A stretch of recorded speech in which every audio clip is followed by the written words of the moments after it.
and then we're just going to open it to the floor. Anybody who wants to stand up and say something will probably be eating for part of it, but like a toast, you can just bang your glass and then stand up and say anything about Pearl you would like to share. So welcome. It is so nice to see everybody here. And you have these booklets on your table, which are self-explanatory, except maybe for the poem that I included by Billy Collins, a poem called Forgetfulness, which I've just loved for a really long time, and it kind of connects me a little to my mom because I feel like this poem relates to me, and so maybe in some way I relate to what she went through, at least at the beginning. So I hope you enjoy it, and we have some extras if there's someone else you want to share with. I just want to say this is beautiful. Yeah, And I have to give a shout out to Deborah and her son Trevor, who keep that family heritage website alive. We have a website with all our family and their birthdays and photographs, and I took a lot of the pictures off of that website, so enjoy them. All right, can everybody hear me? Yeah. Yes. Okay. So our mother led a full and often complicated life. Thankfully, in her later years, when most of her memories were fuzzy or gone, Pearl hung on to the best parts of that life. The names and the faces of the people she loved, a fondness for the city that she called home, a pride in her skills as a dancer, a tennis player, a sister, a mother, and for the longest time, the ability to play a decent game of Scrabble.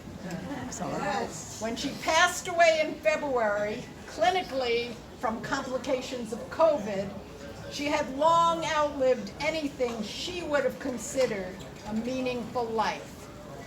Yet even when Pearl could no longer walk or eat solid food or toilet herself or carry on interactive conversations, her caregivers reported how much they loved her because she was so kind, always appreciative of their health, and constantly complimenting them on their hairdos, their outfits, their jewelry, and their efforts on her behalf. Oh, that's Pearl.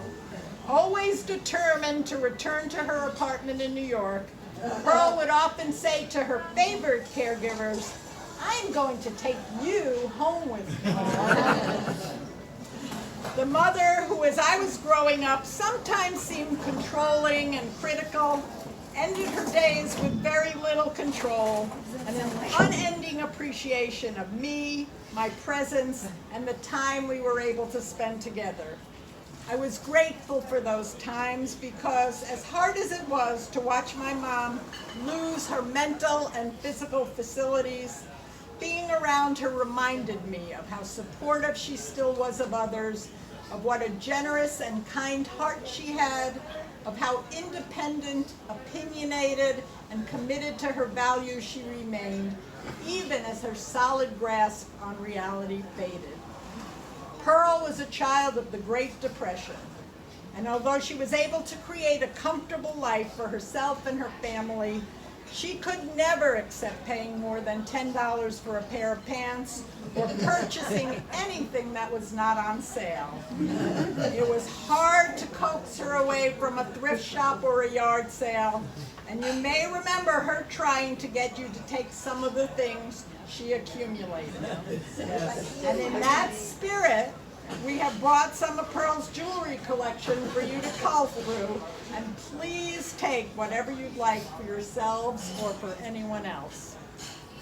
Pearl's sister Adele recognized Pearl's intellect early on, and she encouraged her to pursue an academic track in high school. But Pearl opted for a business track so that she could get a job and support her family when she graduated. She was a working mother most of my childhood, and Paul and I were latchkey kids. But Pearl always found time on weekends to take us to the latest Broadway shows, to Pete Seeger and Weaver's concerts, to all the New York museums, and to first-class ballet and classical music performances. She signed us up for piano and ballet lessons and art classes, took us skating in Central Park, sent us to summer camps, taught us to folk dance, planned family vacations, and took us to marches in Washington, D.C. to protest the inequalities in our nation. And she transferred her love of books to both of us. I feel like one of the most cultured people I know, thanks to my mother, and my appreciation of the arts and my left-leaning political views are deeply rooted in how I was raised by her. Some of you know how Pearl could argue. Her sister Gertie certainly knew, as they were often embroiled in heated debates about how they should live their lives. Gertie's son Mark posited that my mom and Gertie probably died only a week apart so that they could keep on arguing. Pearl also loved to spar with others about politics, particularly with my husband Victor. And Paul and I grew up listening to her argue with my dad. She didn't win every argument, but love and good intentions were at the heart of what she felt was right about her own perspective. Her separation from my dad threw Pearl into a deep depression, but she was able to forge her way through it and lead an admirable, eventful life as an independent, single woman. She cultivated new friendships and stayed loyal to her longtime friends.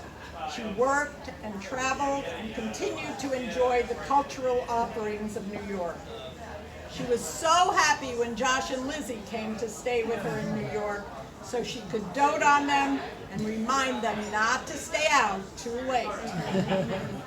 We invited you all here today because Pearl was first and foremost a product of the family that raised her and a strong influence on the family she raised. She loved her parents, brothers and sisters, and she was devoted to them throughout her lifetime before she became ill. In return, they nurtured her and left her with a wealth of stories about the formative experiences they shared. She was proud of all her nieces and nephews, her in-laws and grandchildren, and she relished the times we could get together as a family. She would have loved seeing everybody here today. She also loved my father's extended family, especially my Uncle Bob and Aunt Rita and their children and relations. And today we have Wendy and Steve here, connected to that side of the family. We spent a lot of quality time together with them too as a child. And so you are the people who knew Pearl when she was the person that I want to remember. Not the disabled, dependent mother of the past 10 years, but the loving, inspiring, doting mother, grandmother, and aunt who made all our lives richer for knowing her. So thank you so much for coming today, and if any of you have stories or memories to share about Pearl that will remind us of her impact on others or the way she still lives in your hearts, we would very much appreciate hearing them now. So Paul is going to go next, and then everybody in that end of the table, and then we'll give you all yours.